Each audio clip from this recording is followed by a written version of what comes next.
ছাত্র নেই অথচ স্কুল আছে ঠাঁই দাঁড়িয়ে। সরকারি শিক্ষা ব্যবস্থায় আর এগিয়ে নয়, এবার বলতে হবে পিছিয়ে বাংলা। কারণ এই ছবিই ধরা পড়েছে কেন্দ্রের রিপোর্টে। দেশের বিভিন্ন প্রান্তে স্কুলগুলিতে পড়ুয়াদের ভর্তির হার কেমন তা নিয়ে প্রতি বছর রিপোর্ট প্রকাশ হয়। আর এই সাম্প্রতিক রিপোর্টে দেখা যাবে 2023-24 শিক্ষাবর্ষের রিপোর্টে রাজ্যে প্রায় 3000 স্কুল রয়েছে যেখানে একজনও শিক্ষার্থী নেই। সম্পূর্ণ ছাত্র শূন্য এই স্কুলগুলি।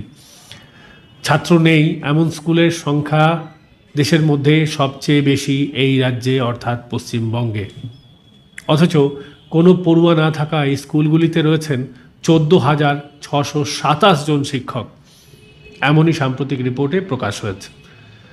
আবার এমন অনেক স্কুল রয়েছে যেখানে পড়ুয়ারা ভর্তি হলেও শিক্ষক রয়েছেন মাত্র একজন। কেন্দ্রের রিপোর্টে এই শেষ শিক্ষাবর্ষে রাজ্যে একজন শিক্ষক রয়েছেন এমন স্কুলের সংখ্যা 6,366। ভাবতে পারেন রাজ্যে স্কুল শিক্ষার কি করুণ অবস্থা।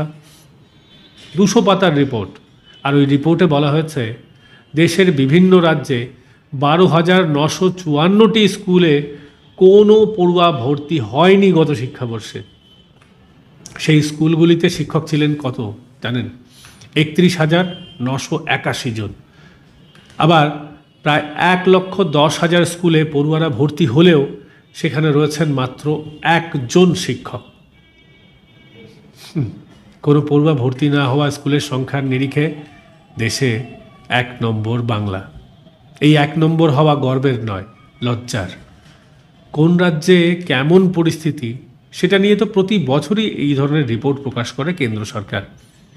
প্রকাশিত করা হয় শিক্ষা মন্ত্রকের অধীনস্থ unified district information system for education plus নামে ওই সংস্থা থেকে।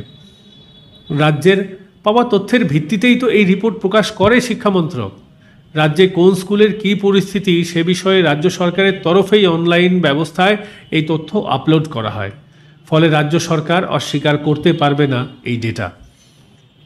সমস্ত রাজ্য এমনকি কেন্দ্রশাসিত অঞ্চলকেও এই অনলাইন ব্যবস্থায় তাদের তথ্য দিতে হয় এবং সেখান থেকে পাওয়া তথ্য ও পরিসংখ্যানের ভিত্তিতেই এই রিপোর্ট প্রকাশ করে কেন্দ্র সরকার।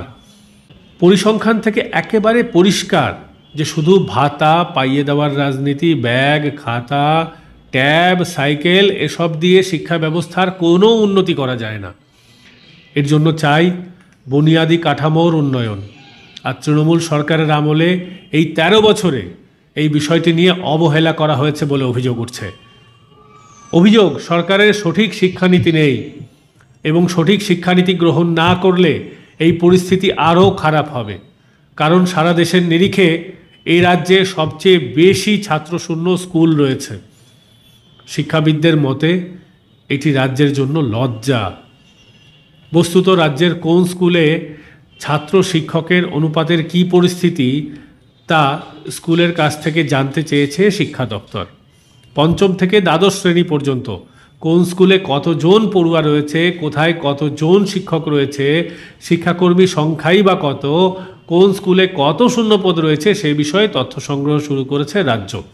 এবং বিকাশ ভবন সূত্রে খবর, সাধারণত কোনো স্কুলে যদি 40 জন পড়ুয়া পিছু একজন শিক্ষক থাকে সেটিকে আদর্শ শিক্ষক এবং ছাত্র অনুপাত বলে ধরা হয়।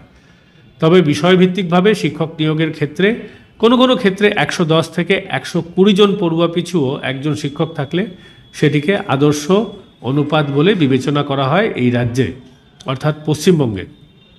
শিক্ষক আছেন, ছাত্র নেই, আবার ছাত্র আছে কিন্তু শিক্ষক নেই, এই অবস্থাকে কোনোভাবেই আদর্শ উদাহরণ বলে ধরা হয় না। এই ব্যাপারে নিশ্চয়ই সকলেই একমত হবেন এবং এ বিষয়ে আপনাদের কি মতামত সেটা আমাদের কমেন্ট করে জানাতেই পারেন। আমাদের কমেন্ট বক্স খোলা রয়েছে তার জন্য। আর ভিডিওটা ভালো লাগলে ভিডিওকে লাইক করতে ভুলবেন না। যারা চ্যানেলে প্রথমবার এসেছেন তারা সাবস্ক্রাইব বাটন ক্লিক করার পাশাপাশি বেল আইকন প্রেস করে দেবেন যাতে ভিডিওর নোটিফিকেশন আপনারা সঙ্গে সঙ্গে পেয়ে যান।